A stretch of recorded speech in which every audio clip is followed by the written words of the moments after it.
So hello everyone, good morning সবাইকে। সবাই কেমন আছেন? আশা করছি সবাই ভালো আছেন। আমিও কিন্তু বেশ ভালো আছি। সকাল সকাল ঘুম থেকে উঠে পড়েছি। থেকে আবার অয়নের স্কুল স্টার্ট হয়েছে 7:30 থেকে।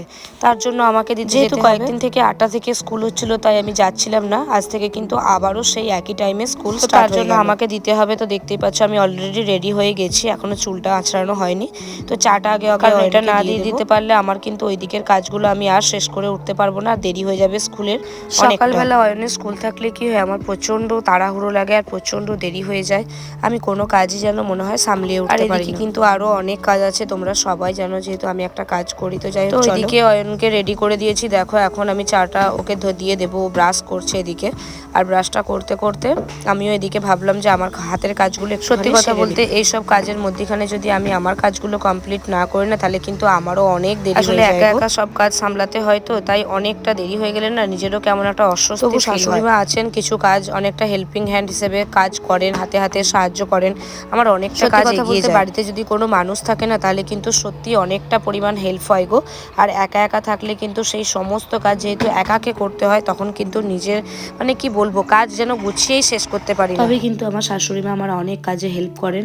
সকালবেলা উঠে চা করা, আমাদের চাটা কিন্তু মা করেই রেখে দেয়, আমরা শুধু উঠি চাটা নিয়ে খাই, চলে যাই। আমি চা করা বলবো না, বাড়ির আদার্স কাজও কিন্তু অনেক করে থাকেন। আমি যখন বাইরে কোনো কাজে যাই, তখন কিন্তু মা পুরো বাড়িটাকে সামলিয়ে রাখে। সত্যি কথা বলতে আমার প্রচুর হেল্প হয় গো, তাই আমি ভরসা করে আমার ছেলে মেয়েদেরকে আমার শাশুড়ি মার কাছে রেখে কিন্তু আমি যেতে পারি। কিন্তু নিজেকে অনেক নিশ্চিন্ত বোধ হয় যে একটা বাইরে যাচ্ছি, ছেলে মেয়েরা বাড়িতে কি করছে, আদৌ খেতে পাচ্ছে কিনা। তো এই চিন্তাগুলো কিন্তু মাথার মধ্যে তখন আর থাকে না। সত্যি কথা বলতে আমি তো ছোট থেকেই আমার ছেলে মেয়েদেরকে আমার শাশুড়ি মার কাছে রেখেই আমি বাইরে বাইরে যেতাম। যে কোনো কাজের আমি ছোট থেকেই কাজ করি, তো সেই সবাই জানো। আমি আমার শাশুড়ি মার কাছে ছেলে মেয়েগুলোকে রেখে গেলে আমি একটা ভরসা পাই, কিন্তু অন্য কারোর কাছে রেখে গেলে আমি অতটা ভরসা পাই না। আমার মায়ের বাড়িতে যদি ছেলে মেয়েদেরকে রেখে যাই, তাহলে একটা নিশ্চিন্ত যে আমার মা আছে, দাদা আছে, সামলিয়ে রেখে দেবে। কিন্তু শাশুড়ি মার কাছেও আমি আমার ছেলে মেয়েদেরকে রেখে যেতে পারলে আমারও কিন্তু অনেকটা নিশ্চিন্ত বোধ হয়। তো যাই হোক, চলো এখন আমি চলে এলাম হেলমেটটা নিয়ে, কারণ যা ঠান্ডা, তার জন্যই হেলমেটটা নিলাম। কি বলতো, একদম ঠান্ডার শেষে এসে আসলে কি বলতো, যাবো করে আর না যাওয়াই হচ্ছিল না, তাই জন্য আর যেতে পারিনি। তো আর মানে কেনাও ঠান্ডা চলে যাবার পর যখন হেলমেটটা নিলাম, তখন ভাবলাম যে তাহলে হেলমেটটা ইউজই করি। আর সকালবেলা আমার মাথাটা প্রচন্ড ঠান্ডা লাগে, আর সারাদিন মাথাটা ঠান্ডায় ধরে থাকে। যেহেতু আমি অয়নকে স্কুলে দিয়ে বসে থাকি না, আমি বাড়ি ফিরে চলে আসি তোমাদের দাদাভাইকে সঙ্গে নিয়ে, কিন্তু ঠান্ডার মধ্যেই যেতে হয়, আবার ঠান্ডার মধ্যেই আসতে হয়। তো যাই হোক, চলো এখন চাটা খেয়ে জয়নকে নিয়ে বেরিয়ে পড়লাম স্কুলের উদ্দেশ্যে। দেখতে সত্যি কথা বলতে আগে যখন আমি বাইক চালাতাম না, তখন কিন্তু এই ঠান্ডার মর্ম অতটা বুঝতাম না, গাড়ির ভিতরে যেতাম তো। আর এখন এই বাইক চালানোর পর থেকে না, গাড়ি মানে ঠান্ডা কি জিনিস সেটা আমি হারে হারে। আমাকে যেমন গরমের দিনে গরম, তেমনি ঠান্ডার দিনে ঠান্ডা, এটা যেন অতিরিক্ত লাগে, কেন জানি না। অয়নকে স্কুলে দিয়ে চলে এসেছি, এই যে দেখো এখন এসে বাড়ির কাজে হাত লাগিয়েছি। কারণ সত্যি কথা বলতে আমি এক সেকেন্ডও বসে থাকি না, তোমরা সবাই জানো। আমি যতটুকু সময় মানে পারি ততটুকু সময়কে কাজে লাগানো, কারণ সারাদিন একা মানুষ, আমাকে ভিডিও ফুটেজ নেওয়া, ভিডিও এডিট করা, ভিডিও পোস্ট করা, তার মধ্যেখানে ফেসবুকে লাইভ করা, সবটুকু আমাকে একাকেই হ্যান্ডেল করতে হয়। তার জন্য আমি যতটুকু পারি নিজে নিজে একা একা করে নেওয়ার চেষ্টা করি। কারণ আমার মনে হয় আমি এই কাজগুলোকে যত তাড়াতাড়ি গুছিয়ে নিতে পারবো, আমি তত তাড়াতাড়ি ওই কাজগুলোর উপরে প্রকাশ করতে পারবো। আর এখন ফেসবুক বলো, ইউটিউব বলো, সমস্ত জায়গাতেই কিন্তু খুবই একটা টাফ হয়ে গিয়েছে। মানে কি বলবো, সব জায়গাতে প্রচুর প্রচুর কন্টেন্ট ক্রিয়েটার। তুমি কতটা সামনে এগিয়ে যেতে পারবে, তুমি কতটা ভালো ভিডিও দিতে পারবে, সেটা তোমার উপর নির্ভর করছে। তুমি কতটা ভালো এডিট করতে পারছো, সেটাও তোমার উপর নির্ভর করছে। তোমার কথা বলা, তোমার অ্যাটিটিউড, তোমার ভয়েস দেওয়া, সবটুকু মিলিয়ে মিশিয়ে যেন একাকার।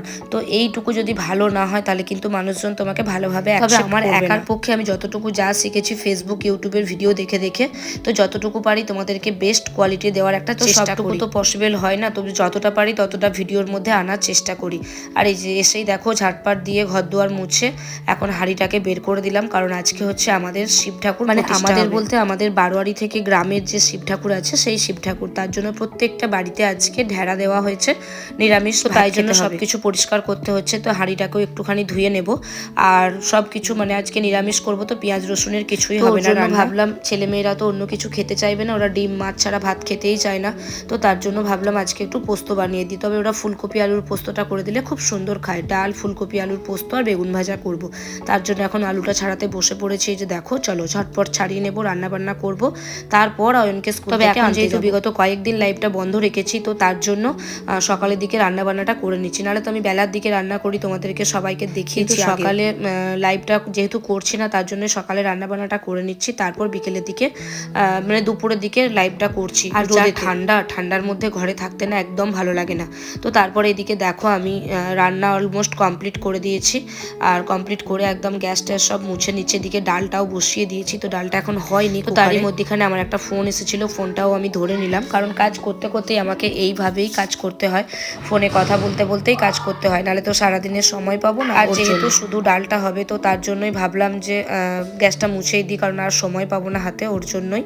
তো মানে মোটামুটি সবটুকু ভিডিও তোমাদের সঙ্গে তুলে ধরার চেষ্টা করি, সারাদিনে টুকিটাকি যা কিছু করি সেইটুকুই ভিডিও ফুটেজের মধ্যে দেখানোর চেষ্টা। আর তোমরা আমার এই ভিডিও ফুটেজগুলো এত ভালোবাসা দিয়েছো, যে সবাইকে অসংখ্য অসংখ্য ধন্যবাদ। এবং অনেক আমার এই সাধারণ বাড়ির কাজকর্মগুলোই তোমরা দেখো, তোমরা এত পছন্দ করো, এত সুন্দর সুন্দর কমেন্ট করো, আমার সত্যিই খুব ভালো লাগে গো। সবাইকে সত্যি অনেক অনেক ভালোবাসা। আর তোমরা এভাবেই আমার সাথে থেকো, পাশে থেকো, আমি এইটুখানি তোমাদের। তো যাই হোক বন্ধুরা, আজকে তাহলে ভিডিওটা আর বেশি বড় করলাম না, আজকে এখানেই ভিডিওটা ক্লোজ করছি। Thank you so much. সবাই ভালো থাকবেন, সুস্থ থাকবেন, সাবধানে থাকবেন। আর ভিডিও কেমন লাগলো অবশ্যই ভালো লাগলে কিন্তু অবশ্যই একটা লাইক কমেন্ট শেয়ার করবেন, এইটুকু আমি তোমাদের থেকে আশা চাই। কারণ তোমাদের একটা কমেন্ট কিন্তু একটা কন্টেন্ট ক্রিয়েটারকে ভিডিও বানাতে অনেক উৎসাহিত করে। তোমাদের ওই একটা লাইক একটা কমেন্ট সত্যি আমাদেরকে অনেক ইন্সপিরেশন যোগায় গো, যে মানুষের ভালো লাগছে, তাহলে তখন কিন্তু ভিডিও বানানোর এনার্জিটা অনেকটা বেড়ে যায়। তো চলো এখনকার মতো টাটা।